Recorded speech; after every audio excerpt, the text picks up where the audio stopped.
खुलुमबाय लोगोफोर आंनि दिनैनि मोनसे गोदान भिडिअआव नोंथांमोनखौ बयखौबो खुलुमहरबाय आङो जाहाथे नोंथांमोना आंनि भिडिअखौ नायनानै आं जा खावलायदों बेखौ माने गोसो होनानै खोनासङो आरो आंनि भिडिअखौ जोबजासे नायलाङो आं बेखौनो नोंथांमोननि जानानै नोंथांमोनखौ बयखौबो खुलुमहरबाय आंनि दिनैनि भिडिअआ बेनोदि आं गोबाव खालामला माने आङो भिडिअनि थांखिखौ बुंनोसै आं दिनै मा भिडिअ लानानै फैदों बेखौ नोंथांमोनहा नायलांदो मानो होनोब्ला आंनि दिनैनि भिडिअआ जाहैबाय माने नैबे जोंहानि माने न' उसुङावनो आरोखि मोनसे दखान दङ नालाय बे दखानानो जाहैबाय हार्डवेर बे हार्डवेराव माने गासिबो गोनां जानाय मुवा बेसादफोरखौ नोंथांमोनहा मोननो हागोन बिनि थाखायनो आङो नोंथांमोनखौ जायफोरनो गोनांथि जादों बे नोंथांमोनखौ आं खावलायहरबाय माने जाहाथे नोंथांमोनहा नैबे हार्डवेराव माने मुवा बेसाद नांगौ जानायफोरखौ लांफैयो बेवहाय माने गोबां रोखोमनि नांगौ बेसादफोरा दङ आरो ओमफ्राय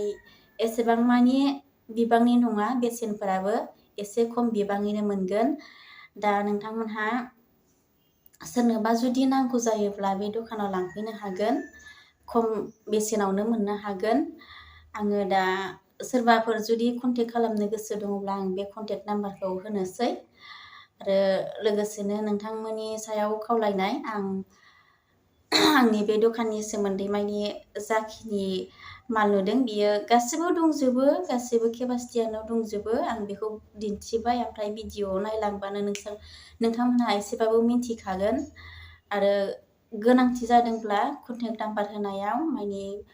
फन खालामनानै खबर लानो हागोन आरोखि दा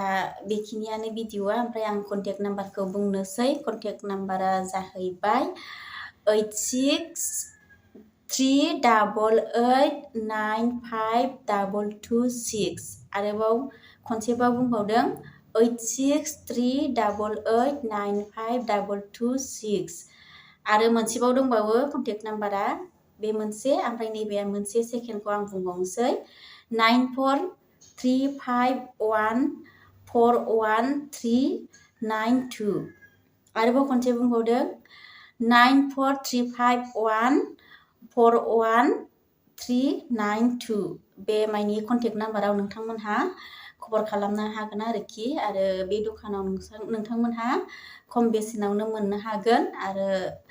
लांनायनि बेबस्थायाबो ओरैबायदि बेबस्था दङ बेयाव मोजां जायफोरा माने न'सिम लांनो गोसो बे बिथांमोनहा माने गारिनि गावसिनिफ्रायनो गारि आरो लेबारनि केपासिटिखौ मोनखागोन आरोखि ओमफ्राय गारिनि माबाखौ फिसफोरखौ लानाय नङा बिसोरो ओमफ्राय लेबारनिखौ लागोन आरोखि ओमफ्राय गोजानथार जायोब्ला बिसोरबो लागोन माने एसे खाथिफोराव माने लानाय नङा आरोखि बै गारिनि दामखौ बेसेनखौ लानाय नङा खिन्थु माबानिखौ लागोन लेबारनिखौ लागोन आरोखि थेवब्लाबो गोजान जायगा जायोब्ला माने थाव खरसनि खोथा दं नालाय बिस्राबो ओमफ्राय एसे गोजानखौ नायोबा माने गावसिनि लामाखौ नायनानै बिसोरो गारिनिखौबाबो लानो हागौ आरो ओमफ्राय जायफोरा खाथि बिसोरो माने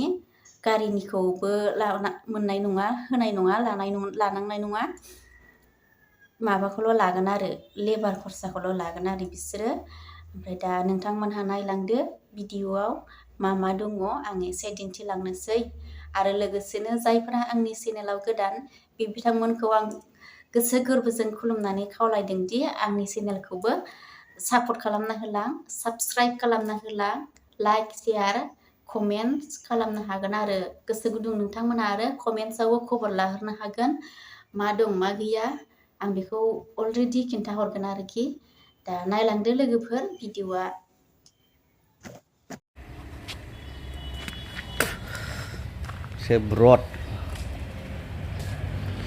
सोब्रत नै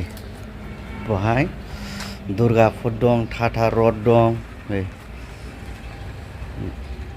बेवहाय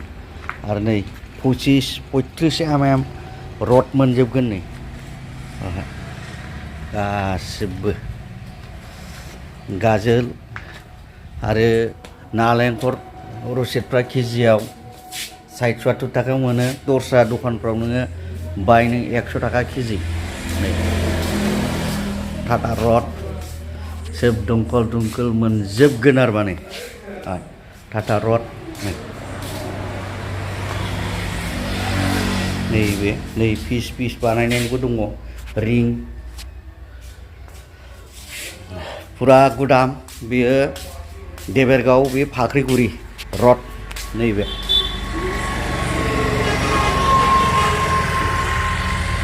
नैबे फाख्रिगुरि जिगि रड एथा मोनगोन एथा गासिबो नै बुहुद रं थं दंजोबो नै रं मा रं दामि दामिनो रं दं खम दामिनो दं आरो मेरला स्टप दङ बिसनियाव गाजोल गुजोल मोनजोबगोन नैलाय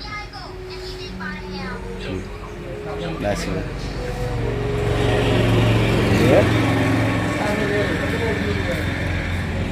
डिलार लांफैनो हागोन दामा सबसे खम डिलारफोरनि बेवहाय चन्द्रपारायावबो दङ आरो नैबावहाय नैबे ब्रान्च नैबे देवराव फाख्रिगुरि नैबे सारियालिखौनो सिन्था खालामनाङा बे फाख्रिगुरि बेहाय सारियालि नैबे हाग्रामा सारनि रडजों थांबाय नै बियो बै नुहुरनाया हाग्रामा सारनि बे ओरै न'आव थांबाय नैबे दिमोलगाव रड थांबाय बेवहाय एथा रड गासिबो मोनजोबगोन नै खम दामियाव आरो नै दामफ्रा नै मा सिमेन्ट नांगौ बावहाय नै मा सिमेन्ट नांगौ गासिबो मोनजोबगोन आरो टाटा रड बियो टाटा रडफ्राबो खम बेसेनावनो हरनाय जायो बावहाय बहुद खम आरो नैबे फिस रडफ्राबो एसे खम रेटआवनो बानायखानाय रिं बियो बाहाय लांफैनो हागोन बहुद सेल जायो गुना गाजोल नै गाजोलफोर मेरला दङ नै स्टक बावहाय आरो गारिजों हैयोबा लेबार खरसाल' लायो गारि भारा लाया लांफैनो हागोन सबसे खम बेसेनाव रडफ्राबो दुर्गापुर नांगौ ना टाटा रड नांगौ गासिबो मोनजोबगोन बाहाय अनेक दंमोन नैहाय जोबजोब्बाय नै